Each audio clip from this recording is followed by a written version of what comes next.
이렇게 만나뵙게도 반갑습니다. 반갑습니다. 어떤 교회인지 참 궁금했었고 또 같이 와서 또 교제 나눌 수 있는 기회가 되어서 감사드립니다. 우리 앞뒤좌우로 잘 오셨습니다. 은혜 많이 받으시기 바랍니다. 이렇게 인사 나누시고 말씀 나누겠습니다.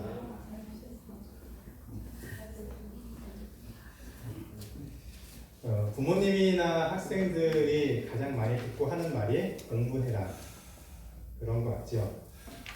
고등학교를 졸업하고 대학에 진학하거나 또 사회생활 할 경우에는 스펙을 쌓으라는 말을 참 많이 합니다. 죽어라 공부하고 좋은 대학에 들어가고 또 좋은 직장, 회사에 취직해야 소위 말하는 성공할 수 있는 그런 삶을 누릴 수 있기 때문인 것 같습니다.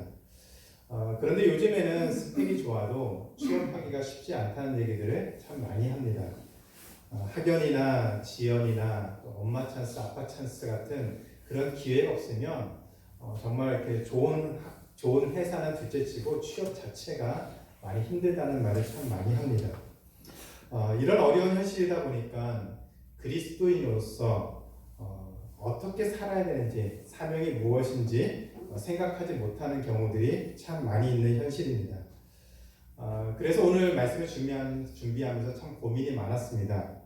그리스도인으로서 사명을 찾고 그 사명을 이루는 삶을 살아야 되는데 그런 현실이 된다면 참 좋겠지만 어려운 현실이기 때문에 그리스도인으로서의 사명에 대해서 고민하는 것이 우리에게 참 많은 부담을 주는 것 같습니다. 사명을 알아도 그 사명을 이루는 것도 쉽지 않고 먹고 살기 힘들고 자기 앞가림하기도 힘든 상황이다 보니 어떻게 살아야 되는지 고민을 참 많이 하게 됩니다. 그럼에도 불구하고 그리스도인으로서 사명을 이루는 삶이 무엇인지 우리는 분명히 알아야 됩니다. 그래서 오늘 말씀을 통해서 우리 삶을 통해서 하나님이 우리에게 주신 사명이 무엇이고 또 우리가 그리스도인으로서 어떻게 살아야 되는지 그 의미가 무엇인지 같이 한번 살펴보려고 합니다. 오늘 같이 한번 말씀 읽겠습니다. 사사기 13장 1절부터 7절입니다.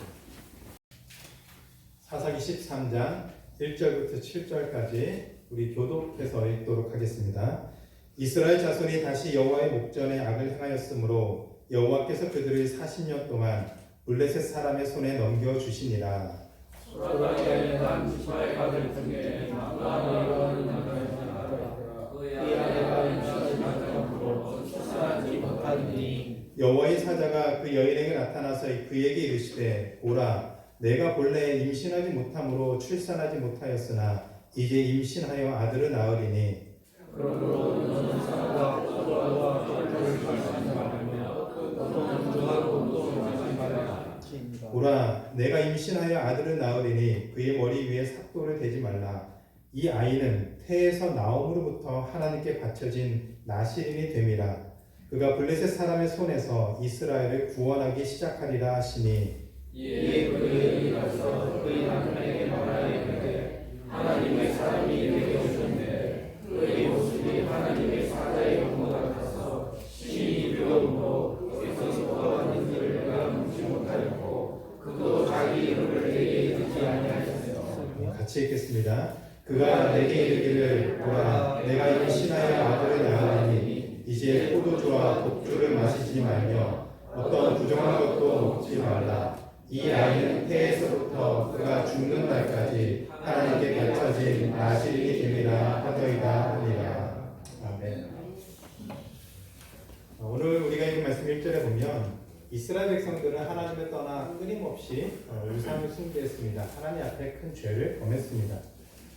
그래서 하나님은 이스라엘 백성을 블레셋의 손에 넘겨서 40년이라는 시간 동안 큰 고통을 당하게 하셨습니다. 그러다 어느 날 하나님은 하나님의 사자를 보내서 마누아의 아내에게 그가 곧 아들을 낳을 것이다. 그런데 그 아들이 사사로서 이스라엘을 블레셋의 손에서 구원할 것이다 라고 말씀을 하셨습니다. 그 이야기가 4절과 5절에 나와 있습니다. 이렇게 되어 있습니다. 그러므로 너는 삼과 포도주와 독주를 마시지 말며 어떤 부정한 것도 먹지 말지니라. 보라, 내가 임신하여 아들을 낳으리니 그의 머리 위에 삭도를 대지 말라. 이 아이는 태에서 나옴으로부터 하나님께 바쳐진 나실인이 됨이라. 그가 블레셋 사람의 손에서 이스라엘을 구원하기 시작하리라. 하나님은 앞으로 태어날 그 아이가 이스라엘을 블레셋의 손에서 구원할 사사로 살아갈 것이다 라고 그의 사명을 주셨습니다. 그런데 이 아이, 즉 우리가 알고 있는 삼손이라는 이 아이가 사사의 사명을 받은 것과 함께 매우 독특한 말씀이 그 안에 포함되어 있습니다. 그의 머리 위에 삭도를 대지 말라. 이 아이는 태에서 나옴으로부터 하나님께 갖춰진 나시림이 됨이라. 그리고 7절에 삼손의 어머니가 자신의 남편에게 그 천사가 했던 얘기를 전합니다.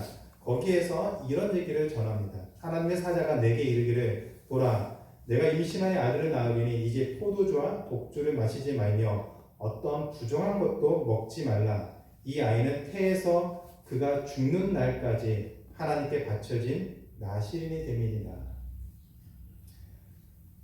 삼손은 어머니 뱃속에 있었을 때부터 그리고 태어나서 그리고 죽을 때까지 나시린으로서 살아야 했습니다.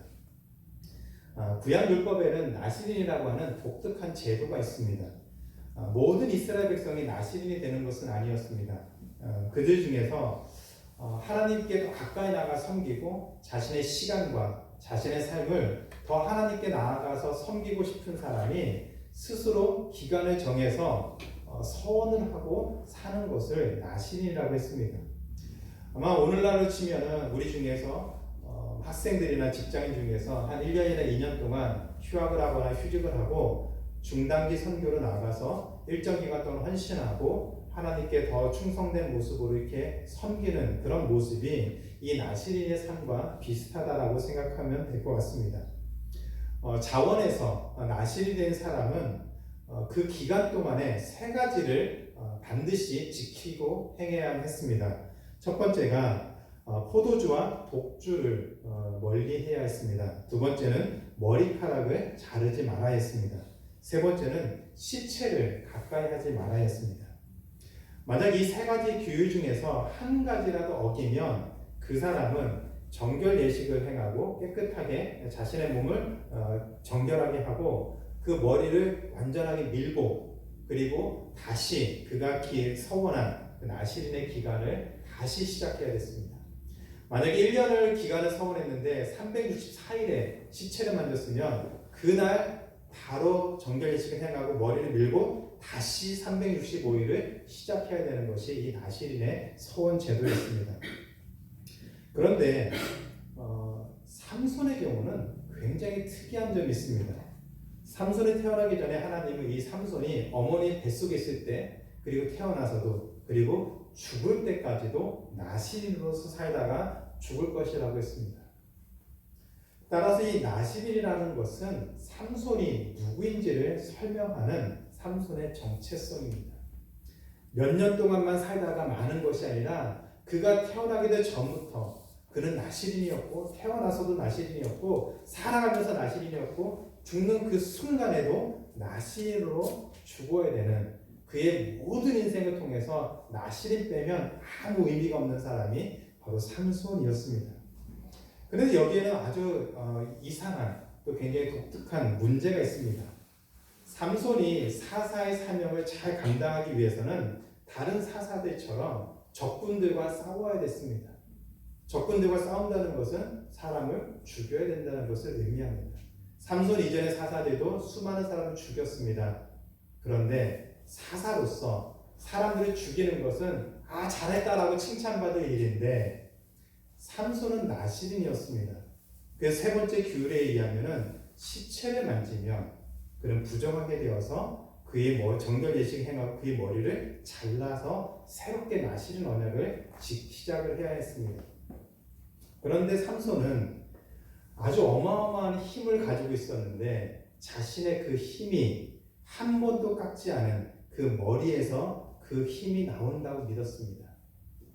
그래서 만약에 삼손이 사사로서 수많은 적군들 블레셋 사람을 죽인 다음에 그 머리를 밀어버렸다면 삼손이 생각했던 그 힘 자체가 없어지는 겁니다. 그래서 그 힘을 지키기 위해서는 사람들을 죽이지 말아야 되는 것이죠. 사람을 죽이면 그 힘의 근원이 된다고 믿었던 그 머리카락을 밀어야 되면 힘이 없어지게 되는 것입니다. 그렇다면 사사로서 잘 사는 것과 나시린으로서 잘 사는 것은 굉장히 모순되는 것처럼, 같이 갈 수 없는 모순되는 것처럼 보여집니다. 왜 하나님은 삼손에게 많은 조합 중에서 이 사사로서 살아가는 삶과 나시린으로서 살아가는 삶을 동시에 주셨을까요? 우리가 보기에는 분명히 모순되는 것처럼 보이고 그 두 가지는 절대로 같이 갈 수 없는데 하나님이 왜 굳이 의도적으로 삼손을 나시린이면서 사사로서 살도록 하셨을까요? 하나님이 삼손에게 주시면서 걸었던 그 기대가 무엇이었을까요? 오늘 우리가 풀어야 될 숙제입니다. 이 질문에 대한 답을 찾을 수 있다면 하나님이 우리에게 주신 사명과 우리가 그리스도인으로서 살아가는 삶의 모습에 대해서도 분명한 방향과 확신을 갖고 살 수가 있습니다. 먼저 삼손은 사사로서 어떻게 살았을까요? 숙제 한 가지 드리겠습니다. 여러분 집에 가셔서 사사기 14장부터 16장까지 한번 읽어보시기 바랍니다. 14장부터 16장까지 읽어보시면은 그 안에서 삼손은 수많은 블레셋 사람들을 죽였습니다. 심지어 그 마지막 16장에는 블레셋의 신전, 다곤 신전에서 수천 명이나 되는 블레셋의 리더들, 최고위층들을 완전히 다 죽여버렸습니다. 그러면 사사로서 성공한 것일까요? 이스라엘을 괴롭히는 그 블레셋, 그것도 최고위층의 수천 명의 사람들을 죽였다면 사사로 성공한 것일까요? 아니었습니다. 삼손이 블레셋 사람들을 죽인 이유는 이스라엘을 그들의 억압으로부터, 블레셋의 억압으로부터 구원하기 위한 것이 아니었습니다. 삼손은 철저하게 자신의 눈에 좋아 보이는 일을 이루기 위해서, 얻기 위해서, 자신의 욕망을 이루기 위해서, 자신의 원수를 갚기 위해서 그 무시무시한 힘을 사용했습니다. 블레셋을 죽이는 그 순간, 어느 순간에도 이스라엘 백성들을 위해서 그 마음속에 품고 한 행동은 없었습니다. 모두가 다 자신의 욕망을 위해서, 자신의 원수를 갚기 위해서, 자신이 하고 싶은 그 일을 얻기 위해서 사사로서 사는 것이 아니라 자신의 것을 얻기 위해서 그 놀라운 힘을 사용하였습니다. 그럼에도 불구하고 하나님은 이런 삼손을 사용해서 블레셋으로부터 이스라엘을 구원시키는 은혜를 베풀어 주셨습니다. 그런데 저는 이런 삼손의 그런 모습을 보면서 정말 안타까운 마음이 많이 들었습니다. 태어나기 전부터 하나님의 사자가 나타나서 그 부모에게 이 아이는 어떤 삶을 살 것이다, 그렇게 예언도 해줬습니다. 그리고 사사라는 사명도 받았습니다. 그리고 삼손은 우리가 아는 것처럼 어마무시한 힘을 가지고 있는 초능력자였습니다. 이스라엘을 구원할 사사의 사명을 감당하기 위해서 너무나도 좋은 스펙, 소위 말한 능력을 가지고 있는 사람이 바로 이 삼손이었습니다. 그러나 삼손은 한 번도 사사로서 자신의 능력을 사용한 적이 없었습니다. 도대체 왜 삼손이 이런 놀라운 스펙을 가지고 있고 놀라운 능력을 가지고 있으면서 한 번도 그 마음속에 이스라엘이라고 하는 그 백성, 또 하나님의 영광됨, 그것을 위해서 살아가지 못했을까요? 너무나도 뛰어난 스펙과 하나님이 주신 그 사명을 가졌던 삼손이 오직 자신의 욕망과 복수를 위해서만 살았기 때문이었습니다. 삼손이 이렇게 된 이유가 무엇이었을까요? 그 이유는 삼손이 나시린이라고 하는 자신의 정체성을 잊고 살았기 때문이었습니다.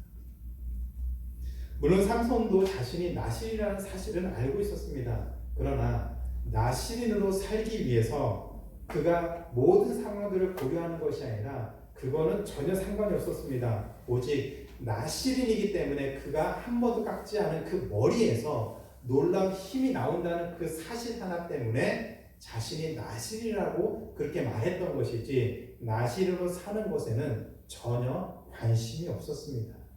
오로지 힘을 갖기 위해, 힘을 얻기 위해서, 유지하기 위해서, 자신의 욕망을 이루기 위해서 가장 궁극적으로 필요했던 그 능력을 얻기 위해서 그는 나실인이라는 것을 이용했던 것이지 그 삶에 충실하게 살지 못했습니다. 그런데 삼손이 모르는 매우 중요한 사실이 한 가지 있었습니다. 삼손이 가지고 있던 그 놀라운 힘의 근원은 한 번도 깎지 않은 그의 머리카락에서 나온 것이 아니었습니다. 사사기 14장부터 16장까지 읽어보시면 하나님의 신이 삼손에게 임할 때에 삼손이 놀라운 힘을 사용했다라고 말씀하고 있습니다. 그리고 드릴라가 삼손의 그 머리카락을 밀었을 때에 하나님의 신이 삼손을 떠나서 삼손은 평범한 사람, 우리와 같은 그런 사람이 되었다라고 말씀을 하고 있습니다. 삼손과 함께 하셨던 하나님이 삼손이 가졌던 놀라운 힘의 근원이었습니다. 이유였습니다. 그가 한 번도 깎지 않은 그 머리카락을 어떻게든지 지켰기 때문에 삼손이 놀라운 힘을 가진 것이 아니라 하나님이 함께 하셨기 때문에 삼손은 놀라운 힘을 가지고 있었습니다. 그래서 나실인으로서 살지 못하고 그것을 이용하면서 살려고 했던 그 삼손이었기 때문에 자신의 정체성을 잃어버리고 어떻게 살아야 되는지 그가 고민하지 않았기 때문에 그는 그 놀라운 스펙을 가지고 있으면서도 실패한 삶을 살 수밖에 없었습니다. 그래서 저는 그 삼손의 삶을 보면서 정말 안타까운 마음이 듭니다. 그런데 삼손만 그렇게 안타까운 삶을 살고 있을까요? 살았을까요? 우리는 어떻습니까? 여러분은 어떻게 살고 계십니까? 혹시 우리도 삼손처럼 안타까운 삶을 살고 있지는 않습니까? 하나님이 삼손을 부르실 때에 그는 어머니 뱃속에서부터 그리고 태어나서도 그리고 살아가면서 죽는 날까지 나실로 살 것이다 라고 그렇게 선택하셨던 것처럼 하나님은 태초부터 우리를 하나님의 자녀로 선택하셔서 그리스도인으로 살게 하셨다고 말씀하고 있습니다. 아멘. 같이 한번 읽어보겠습니다. 에베소서 1장 4절부터 6절입니다.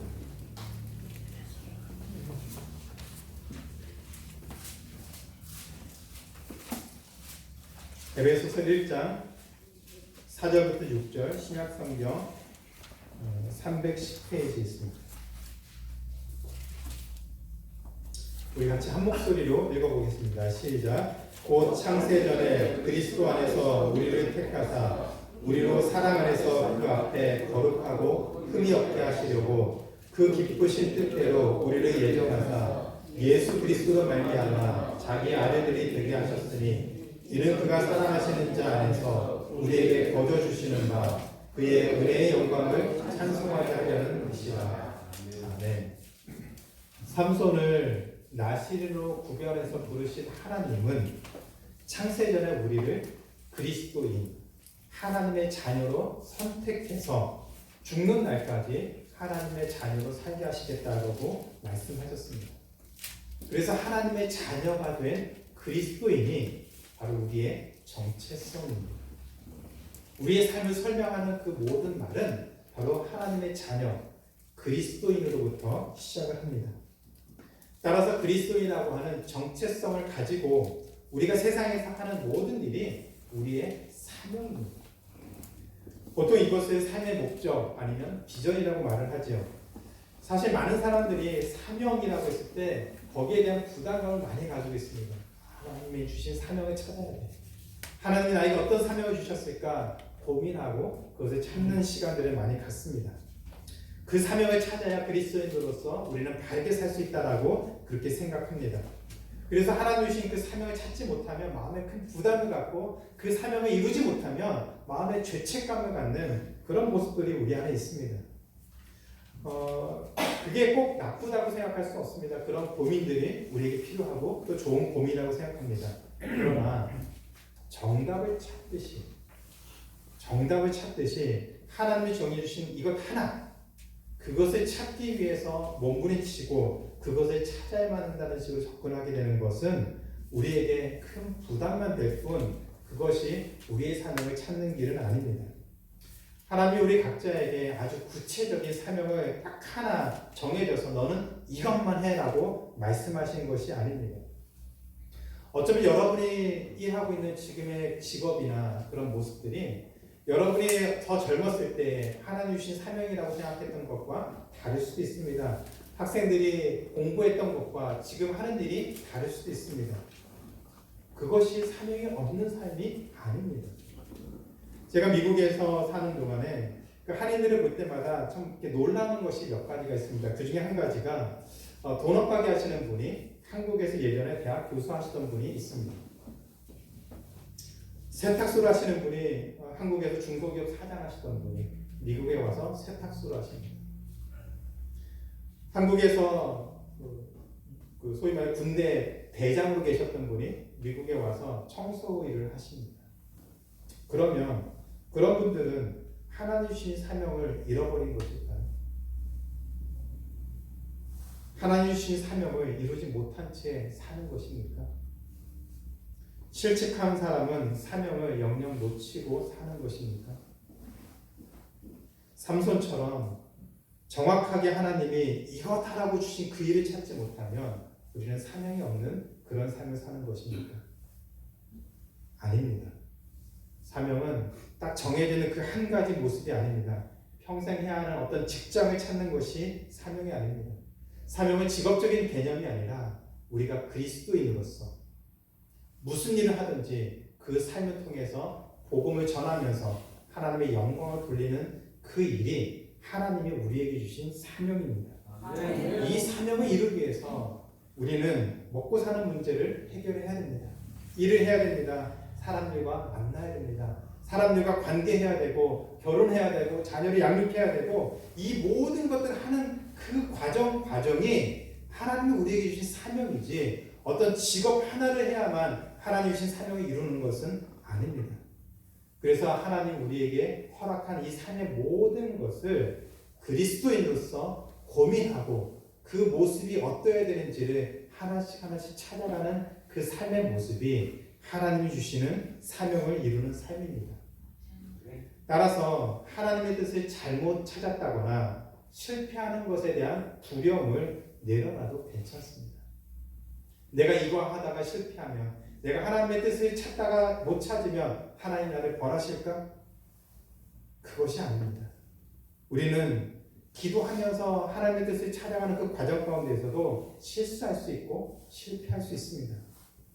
그렇게 기도하면서 결정하고 한 일이 우리가 생각한 결과가 아닐 수도 있습니다. 그래서 실패하고 실수하면 하나님이 막 째려보면서 너 이것밖에 못해. 하나님이 그렇게 우리를 대하시는 것이 아닙니다. 혹시라도 하나님이 원하시는 것을 하지 못하면 하나님 우리를 폐기 처분하고 버리고 더 이상 눈도 안 주고 하는 그런 모습을 대하신다라는 그런 심판에 대한 두려움이 있다면 그것을 내려놔도 괜찮습니다. 하나님 우리를 그렇게 인도하시지 않으십니다. 오히려 오래 참으시고 우리를 다듬어서 하나님이 기뻐하시는 모습으로 쓰임받을 수 있도록 우리를 이끌어 가시는 분이에요. 그래서 우리의 삶의 모든 순간순간이 하나님의 영광이 되고 하나님의 기뻐하시는 일을 할 수 있는 그런 삶의 모습으로 나아가도록 우리를 부르시고 인도하신다는 것을 기억하시기 바랍니다. 우리 한번 로마서 8장 28절 한번 같이 한번 읽겠습니다. 로마서 8장 28절입니다.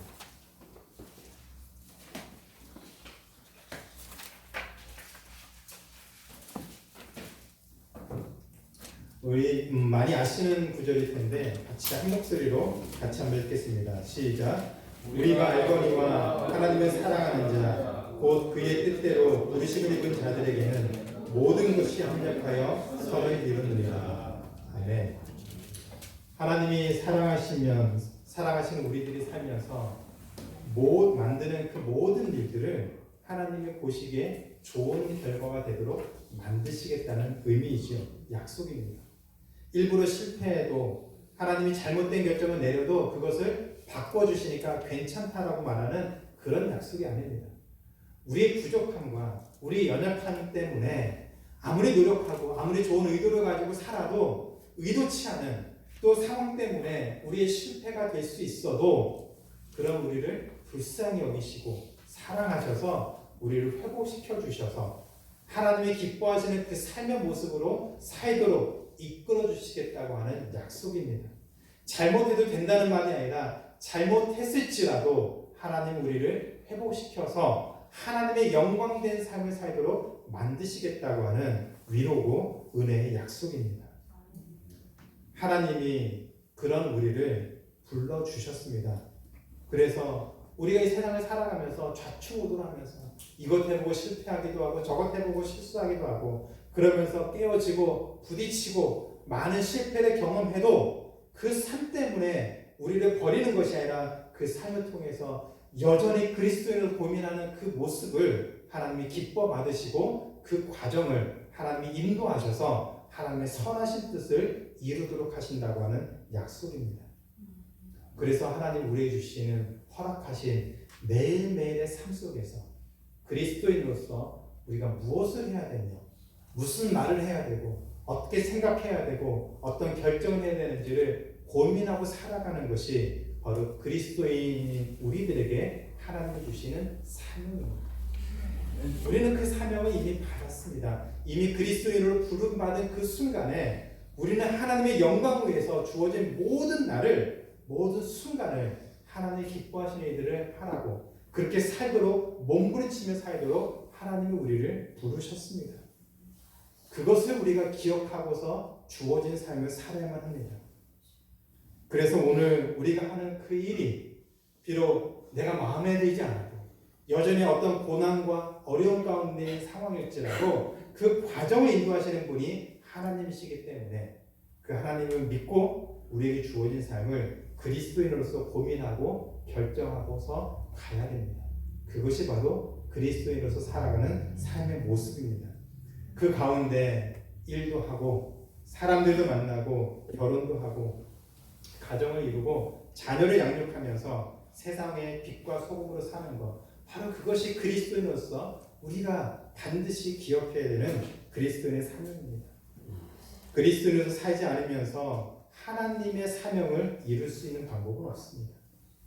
우리가 말로만 그리스도 살아가지 않고 고민하지 않고 말로만 하나님의 사명을 이룬다 그것은 불가능합니다.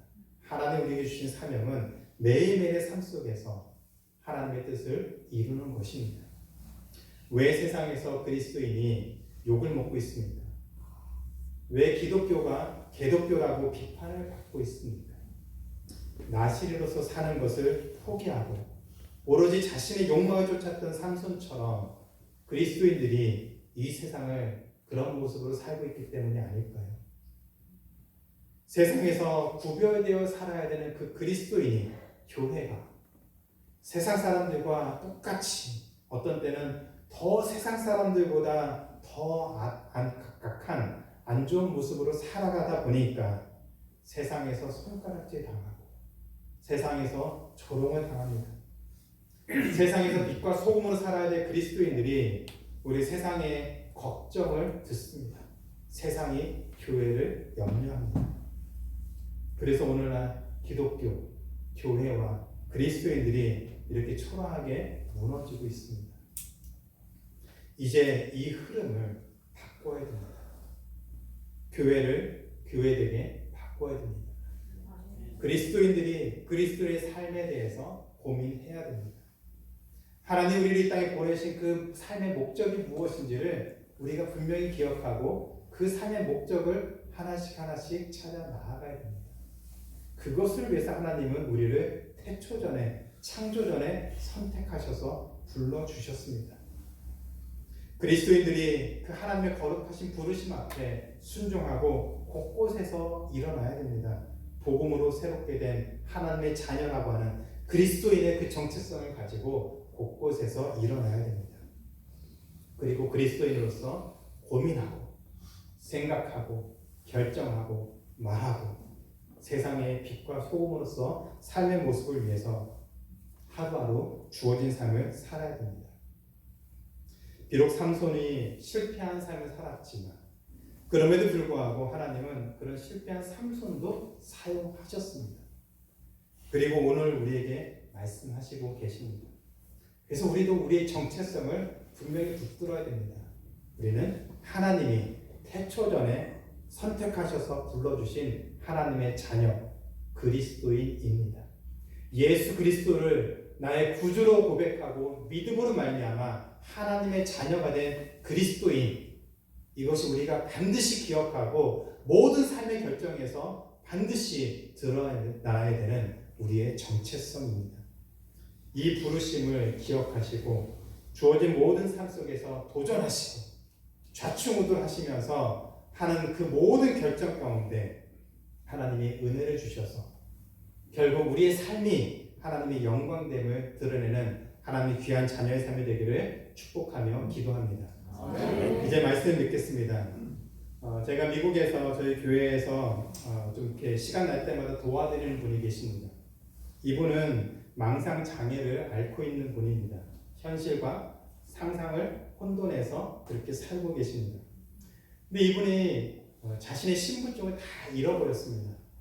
운전면허증, 그다음에 여권, 출생신고, 미국 신분증까지 하나 없습니다. 주 정부의 도움을 청하려 몇 군데를 방문할 때마다 그 시스템에 사진이 있습니다. 그리고 모든 인포메이션을 정확하게 얘기를 해줍니다. 그렇게 확인을 해줘도 신분증이 없기 때문에, 이런 신분증 하나가 없기 때문에 그 어떤 도움도 받을 수가 없습니다.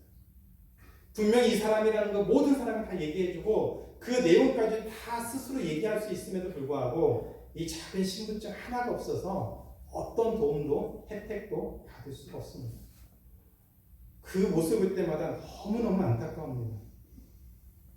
그런데 우리가 그리스도인이라고 하는 그 정체성을 지키지 못하면 살아가는 것이 마치 이 신분증 없이 세상을 사는 것과 저는 똑같다라고 생각합니다.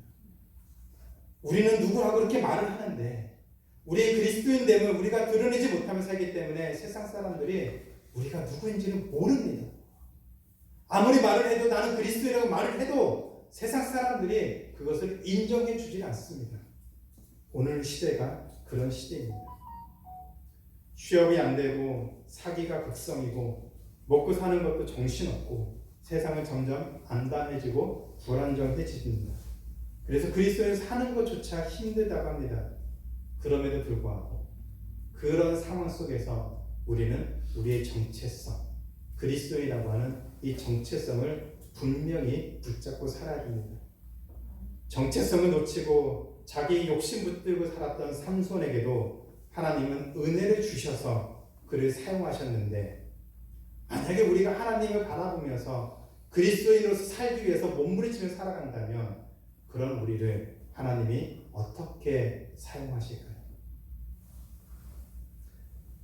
그렇게 실패한 삼손도, 어마어마한 스펙을 가졌던 그 삼손도 실패했는데 그런 삼손을 책망하고 버린 것이 아니라 그런 삼손을 사용하면서도 이스라엘에게 은혜를 베풀어 주셨던 그 하나님이 우리가 하나님 바라보면서 우리에게 주어진 모든 삶을 고민하고 그리스도인으로서 어떻게 살아야 될지 고민하며 살아간다면 하나님이 그런 우리의 삶을 어떻게 인도하실까요? 기대하셔도 됩니다. 기대하셔도 됩니다. 우리 얄팍한 머리로 생각할 수 없는 크고 놀라운 그런 하나님의 은혜로 우리의 삶을 풍성하게 인도하실 것을 기대하셔도 됩니다. 아멘. 삼손은 능력이 없어서 실패한 것이 아닙니다. 능력은 있었지만 나신이라고 하는 정체성을 잊고 살았기 때문에 실패할 수밖에 없었습니다. 그리고 그 인생의 마지막이 어떠했는지를 우리는 말씀을 통해서 분명히 보고 있습니다. 이제 우리 차례입니다. 하나님은 우리에게 동일한 것을 말씀하고 있습니다. 그리스도인을 부르셨고 우리 각자에게 하나님이 주신 달란트와 능력과 은혜가 있습니다. 이것을 가지고 세상을 어떻게 살지 하나님이 우리에게 보내신 그 명령이 무엇인지 고민하면서 하루하루 살아갈 수 있는 우리의 모든 삶이 되기를 주님의 이름으로 축원하며 기도합니다. 잠깐 같이 기도하시겠습니다.